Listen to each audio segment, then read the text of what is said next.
If you are applying for research, teaching, or a technical position, one of the most important documents you are asked for is a CV. Your CV reflects you, your experience, and qualification that determines your chances of selection. So invest your time in making a perfect CV for yourself.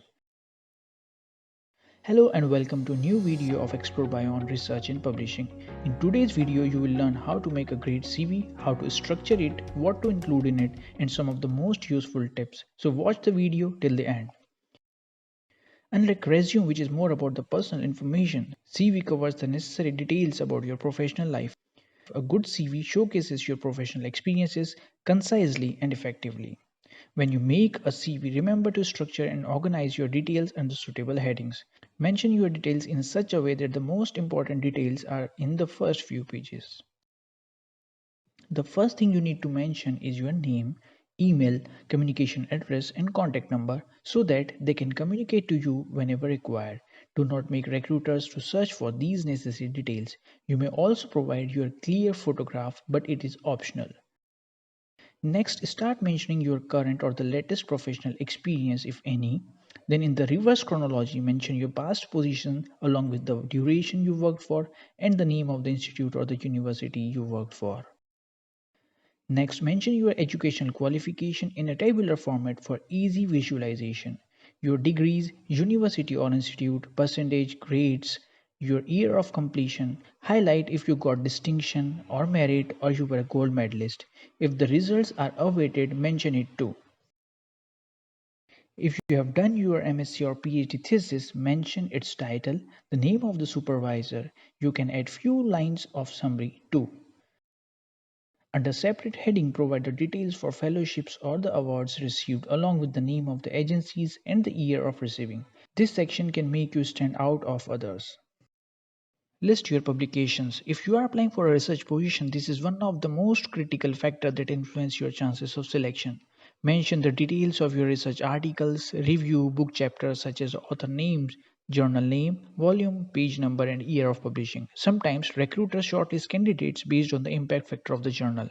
Type of author you were, for example, lead author or a corresponding author. I have made a separate video on authors and authorships. You can watch it later. So these details should also be mentioned in your CV. List the national or the international conferences, workshops, training attended, or if you have presented your work there. You can also mention if you are a scientific or other professional committee member. List your skills. If you are a beginner or a fresher, you may have minimal skills, but do not forget to list them. As you get experienced and acquire more and more skills, replace the basic skills with the more advanced one if needed. If you know any foreign language, then it can also be mentioned. Under the personal detail heading, you can provide information about your date of birth, your age, marital status, child if any, and include nationality if you are applying for a foreign academic institute. You should also provide the name of at least 2 to 3 referees who can be contacted by recruiters to get reviews about your competence for the position. But remember to ask them before mentioning their name in your CV about what opportunities you are looking after and are they willing to recommend you whenever needed. Referees should be the ones you have worked with. If you are looking for a PhD opportunity, mention names from your previous graduate degree. If you are looking for a postdoc or other such position after PhD, one of your referees should be your PhD guide. Now, some of the important tips and other information. Although there is no page limit for CV, it ideally ranges from 1 to 20 pages depending upon how experienced you are, but try to keep it concise. Keep your CV professional and do not use jargons. Follow basic formatting, common font types like Times New Roman and Calibri of the size 11 or 12 with uniform spacing. Use bullet points if needed.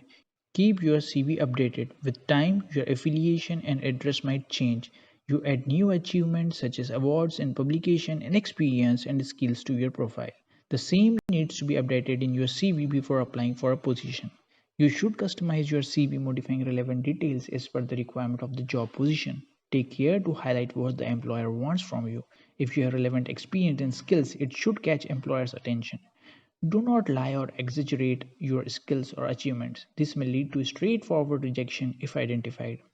Check for any typographical or other errors and get it proofread by your colleagues because others can more easily point out your mistakes. Keep a scanned copy of all your certificates and other relevant documents you have mentioned in your CV. This may be asked at any of the stages of application, selection, or joining. If you find this video useful, do like and share it with others. Mention in the comment if I have missed some important information. Email me about any research related queries. Check my playlist on research, techniques, immunity, markers, transcriptome related subjects. Subscribe and hit the bell icon to stay informed about my latest upload. And finally, thanks for watching.